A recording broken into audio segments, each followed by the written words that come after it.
Hey, what's up guys, Sir Emanon here, and welcome to another feature match commentary on the channel today. So this is going to be round 4 of my online Discord tournament, and it's going to be between Sanindo on Dogmatika Myutant versus OG Kaneki on Phantom Knights. And as usual, if you do want to play in the next tournament, sign-up is actually currently live right now on my Discord server, so feel free to definitely check that out in the description box below. But let's get started with this matchup here without any further ado. So it does look like that the Phantom Knight player did win the RPS there, and they're going to choose to go first in this match. So their opening hand going first is going to be Hcabe Merchandite, Double Joel, Torn Scales, and Droplet. So overall, really solid hand. They have the best starter in their deck. They have a couple of non-engine defensive cards to help going second or just to facilitate this board. Overall, really good stuff. And then the opening hand for the Dogmatika Myutant player is going to be ST46, Artifact Scythe, Imperm Prosperity, and Dinomiscus. So I'm not really going to pretend to be an aficionado on this deck, even though I've casted some replays on it before, but it does seem pretty solid. There's a hand trap for going second, albeit the hand for PK is pretty strong, so we'll see how impactful it ends up being, and then Prosperity will help kind of balance the hand a bit as well. So we're going to see the PK player kick things out with the normal sum of Torn Scales. What else would it be? That's going to trigger the Hcabe Merchandite in hand to summon itself to the field. Then they're going to activate Torn Scales, pitching the Droll, and that's going to send a copy of Ancient Cloak to the graveyard. And then from here, they're going to link summon a copy of Cherubini. That effect is going to activate, milling a copy of the Graph, and then Graph effect is going to summon out Seer from the deck. And then those two are going to be linked off for a copy of Rusty, and then Seer is going to bring back the Cherubini, and I guess this is where you would Imperm most likely. So Rusty effect is going to be activated, and then they're going to chain Imperm to that. I guess that's probably the best place to do it. They still have plays here. But yeah, that's obviously too much advantage. I suppose you could save it if you were anticipating Dragoon for like Verity Anaconda, but probably not worth it. Better to use it here, I think. They're going to go ahead and banish Cloak. That's going to add a copy of Silent Breach to hand, which triggers a Torn Scales in graveyard to bring itself out. And then they're going to now summon the Silent Breach from hand. And then they're going to overlay those two for a copy of Levier. And then Levier effect is going to activate, summoning back the Ancient Cloak. And then Ancient Cloak is going to give Rusty the fat 800 attack and defense boost. Or no, not defense in this case, but the big ol' attack boost that persists until the end of the next turn. Everything else is going to be linked off for the Appaloosa here, which will have 3 negations. And then Silent Boots is going to be banished from graveyard to add a copy of Fall Blade to hand. And then they're just going to set 2 and pass. So overall, considering that there was an Imperm here on, I would say, the most obvious choke point, I think this is a pretty reasonable setup. We don't have a way to, say, like access a pop in our opponent's turn via Break Sword setups since we didn't manage to get there. But nonetheless, this is still fairly solid. Lots of good follow-ups in Grave as well. But that being said, this is crackable actually for the Dogmatika Myutant player, since we know that there's quite a fair amount of trap cards. We see Dinomiscus, and there's obviously Dogmatika stuff in here. So we can see a top deck Prosperity, which is not good, considering there was already one in hand. So far from ideal. But they're going to use one of them anyways. They're going to banish 6 and then mill 6 or excavate 6, however you want to call it. And we see 2 Maximuses, or multiple of them, in the main deck here as well. Going to pick up a Nadir Servant, which would ordinarily be a pretty solid choice, if not for this Drill that's going to come down. So that is going to put a bit of a halt to these plays. They're going to then just set the Dinomiscus Scythe and the 46. Yeah, so it cuts off actually the SC46 as well, since that, of course, wrote us for a Mutant Speller Trap on Summon. So, yeah, definitely very solid Drill here. Not having to actually use any of the onboard resources. We're going to see another top deck Fogblade, so pretty good stuff. I wonder if they're going to shotgun this Dinomiscus on the Rusty just to get it out of the way before it can activate. I think you kind of are forced to. But they're actually going to choose not to do it, so maybe they're holding out for a bigger play. So they're going to go ahead and let Rusty resolve. So that's going to actually mill Ragged Gloves and set a copy of Fogblade. And then they're going to go and use Ancient Cloak in graveyard. That's going to banish itself for a copy of Boots. And then Torrent Scales gets the trigger off of that. And then they're going to activate the on-field effect of Torrent Scales. That's going to pitch the Fogblade to mill a copy of Sword. So we see the additional trap in the lineup here. Boots is going to summon itself to the field. Then they're going to overlay for Break Sword. Oh, they're going to pop Scythe. That would be insane. Rusty effect is going to activate because an Xyz monster that was dark was summoned to the zone it points to. So it's going to then proc the Dinomiscus, which is going to banish the Appaloosa here. And then Break Sword is going to activate and is going to pop the back row, which is the Scythe here. So Scythe is going to activate. And I guess I wonder if they chose not to use Break Sword or if they just declared Scythe before they got the chance to. They chose actually not to use Break Sword. Oh, just kidding. All right, so it's gonna be Break Sword and then Scythe. Okay, yeah. So they just went a little bit fast there, but yeah, that chain will resolve, and then Scythe will be in a new chain. And you definitely have to Fog Blade this. You don't want to. You want to try to end the game now while you can, because you know that there is Nadir's Servant, which can be a bit of an issue at times. I mean, it's a very strong card. Raider's Knight is going to come down next, though. That's going to be activating its effect, and then they're going to go for another copy of Break Sword. Yeah, this thing can also rank down, which I think a lot of people forget about, because it can be a rank higher or lower, because ordinarily people just go into the Arc Rebellion with this card. So they're going to go ahead and pop the Scythe, and then Break Sword activates again, because it's not once per turn. I do believe it's not once per turn. We'll just go ahead and check real fast. Yeah, none of its effects are once per turn. So we're going to bring back 2 more PKs here, and then going to overlay for a copy of Dark Rebellion Xyz Dragon, and then they're going to banish Sword to bring back the Raider's Knight, then they're going to banish the Fog Blade to bring back the Break Sword, and then they're going to banish the Silent Boots to activate and add a copy of the Ranked Magic Force. And then they're going to go into battle phase, they're going to attack. So I don't think this is... What was that game? Not sure if it was like actually a game or if they just conceded to not reveal that there was mutants in the deck. I'm pretty sure it was going to be hard to come back from that one anyways, even with the new servants, so fair enough. So Fair Knights are going to take game 1 here, and now we're going to move into game 2, where it looks like the Dogmatika Myutant player is going to start things off. And if you guys are enjoying this video, please be sure to drop a like and subscribe if you're new here if you want to see more commentaries similar to this one. But the opening hand for Dogmatika Myutant going first this time around is going to be Prosperity, Imperm, Double Ecclesia, and Judgment. So we don't see any Dogmatika cards here. Gonna see a Prosperity, we'll fix that. And then we see the opening hand for Fair Knights going second is going to be Rhoda, Tour Guide, Tsuchinoko, Cloak, and the Seer. So no go second cards or hand traps in any capacity. So we're going to see a bit of back and forth, I'd imagine, between, traps and just trying to combo off. So Prosperity is going to activate. That's going to banish 6. I actually didn't look at the last game's Prosperity banish. I should probably do that this time. And wow, we don't actually see any mutant starters. We see expansion, but that requires, already some plays to be activated. Hopefully you guys can't hear that, the mailman outside, but we're going to go ahead and carry on here. So Ecclesia is going to be activated. Oh yeah, it said I was going to look at these. So BLS, Omega, Toad, which can be sent off of Nadir Servant, since I believe some of the mutants are waters. The Underworld Goddess, the Synthesis, and Ultimus. So not really anything too shocking there, I don't think. But yeah, Ecclesia is going to go and search a copy of Punishment here. And then they're going to set 4 and pass. I think they took Sanctum off of the Prosperity. I actually didn't even pay attention there. Yeah, it was definitely Sanctum. So we're going to see Sword top deck to return. Rhoda is going to activate. That's going to add a copy of Kagamucha Knight. And then they're going to go for the Tour Guide Kagamucha play. And then they're going to drop Sanctum in response to that. So Scythe's going to come out. And then they're going to summon Graph off the Tour Guide. And then Scythe is going to activate. And that is going to pretty much be it. So they're just going to set the sword and then pass here. Punishment's going to be used in the end phase. That's going to go ahead and send Entis to pop Graph.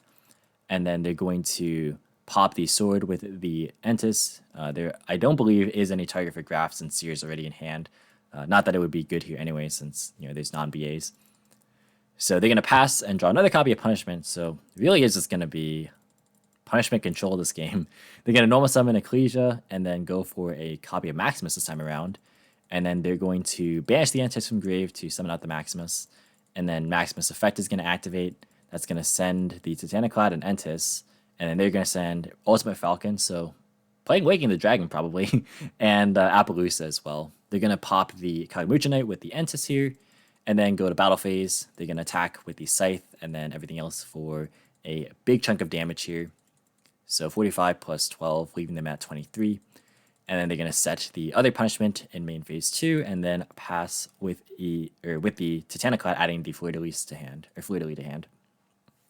So yeah, going to be pretty hard to beat this for sure. We're going to see another top deck Kagamucha Knight from PK. They're going to start things off with a copy of Ancient Cloak being normal summoned, which triggers the Kagamucha Knight in hand.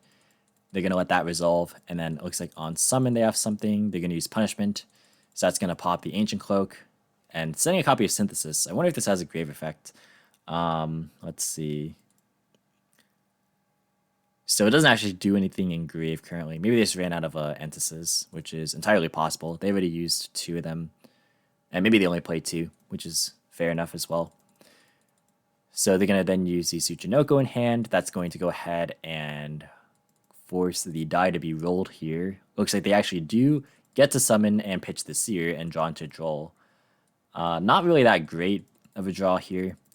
They're going to overlay for a copy of the Break Sword and then proceed to battle phase. They're going to go and attack into the Maximus. And then in main phase 2, they're going to go for Downerd. And then they're going to go for Zeus. I imagine that's going to be Judgmented here. Yeah, pretty expected. So now all there is left is the Ancient Cloak. I guess you could technically Sword if you wanted to here. But yeah, gonna go ahead and activate the Ancient Cloak. That's going to add a copy of Silent Boots to hand.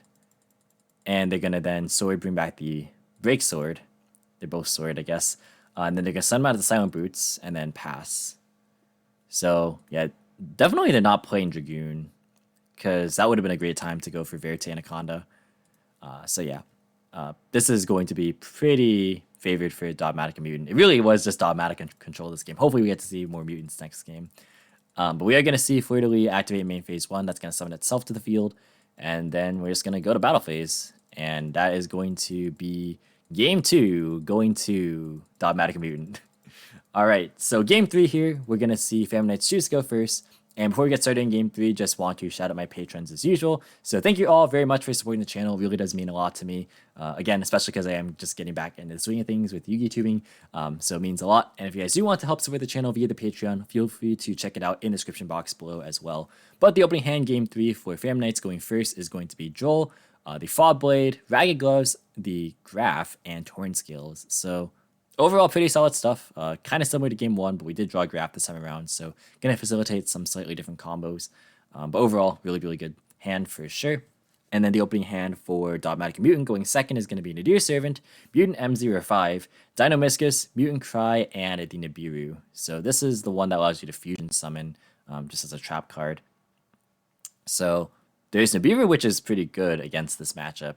I do wonder if they are able to play around it. Let's see.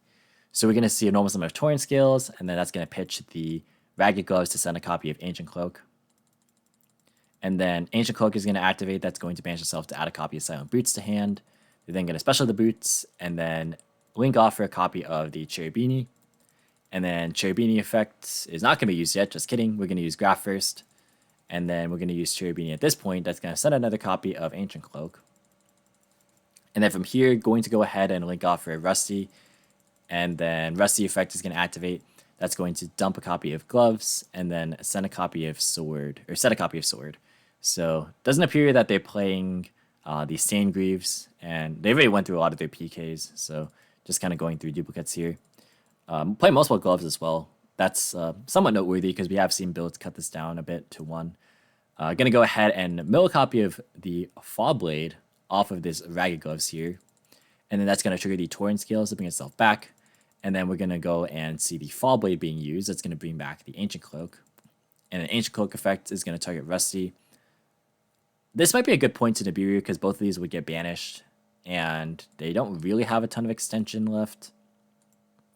I mean, both the cards in hand are unknown, but might be worth doing. They are actually thinking here. So yeah, they are going to drop Nibiru. And that is pretty solid. Yeah, and also it was nice that they chose to hold on to it because Rusty is usually the 5th summon or like, past the 5th summon. But because they already had the Ragged Gloves in Graveyard, it wouldn't make sense to use Nibiru at that point because they could just send a trap and bring back Rusty and resolve it anyways. So they waited for it to resolve and then they just went ahead and got better value off of it. Plus they already went through a lot of their PKs, so Rusty resolving there actually wasn't amazing since they just sent a duplicate name as I mentioned earlier. But Boots is going to be banished. That's going to add a copy of the Rank of Magic Force. And then they're going to set Fob Blade and pass. So they don't play a ton of traps. Actually, they could have searched another Fob Blade here. So maybe they're not playing 3 of it. Because they chose to set the Sword off of the Rusty as well. Maybe it was worth it to set the Fog Blade and then send sword off of the gloves there instead of the Fall Blade here. Probably would be more useful. But we are going to see expansion made the top deck, and we actually see a fair bit of mutant setups, so we will maybe finally get to see mutants do their thing. So we're going to start with the mutant M05 that's going to add a copy of ST46, and then Joel's going to be using Resolution, and then from here they're going to go ahead and send the mutant M05, attribute it, and then bash the expansion, and that's going to summon a copy of Arsenal since a trap was banished. And Arsenal is the one that can't be targeted with trap effects, so it's playing around the Fam Knight traps here. And also it can negate monster effects, or no, it banishes monsters when a monster effect is activated. I'm so used to like everything negating stuff nowadays, but yeah. When your opponent activates a monster effect, you can banish one card from your hand or field. Then you can target a monster in the field and banish it. Yeah, so pretty solid stuff. So going to go ahead and proceed to battle phase. They're going to attack over this token, and then attack with Dabiru. And then main phase 2, they're going to set 2 and pass. Very, very solid stuff, I would say. Pretty good.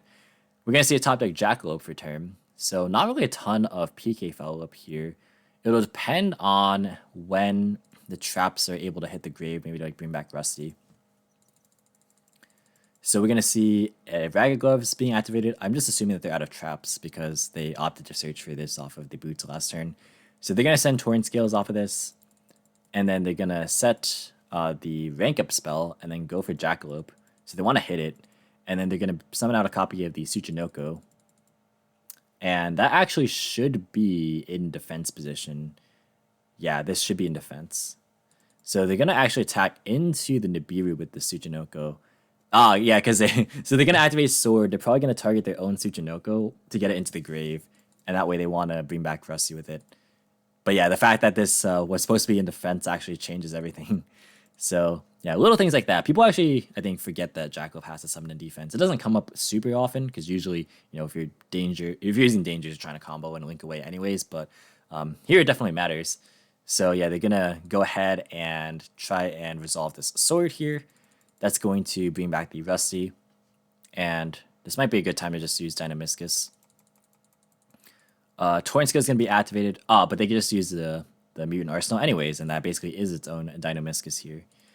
So that's going to target Rusty, and then Torrent Scales gets to resolve. And on summon, we're going to see Mutant Cry being activated, so that's going to shuffle back the Arsenal and the M05 to summon out a copy of Synthesis. So this card allows you to target a card in the field and destroy it on Fusion Summon, so they're going to pop the Torrent Scales here. And additionally, when your opponent activates a card or effect, you can activate this effect to make it unaffected by the effects of an opponent's card of the same type. And then also, if this Fusion Summon card you control is destroyed by an opponent's card, you can add one of your banished mutant cards to your hand. So we see the expansion that was banished turn 1 off of the M05, so that can be added back as well. But that's going to be a pass, and it's looking pretty good for Mutant here for sure.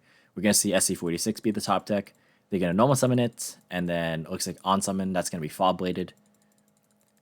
And then Dynamiscus is going to be activated, going to banish the Tsuchinoko, and I guess I just go for game here, because I know the last card is the Rank of Magic, since it was searched off of the boots turn 1.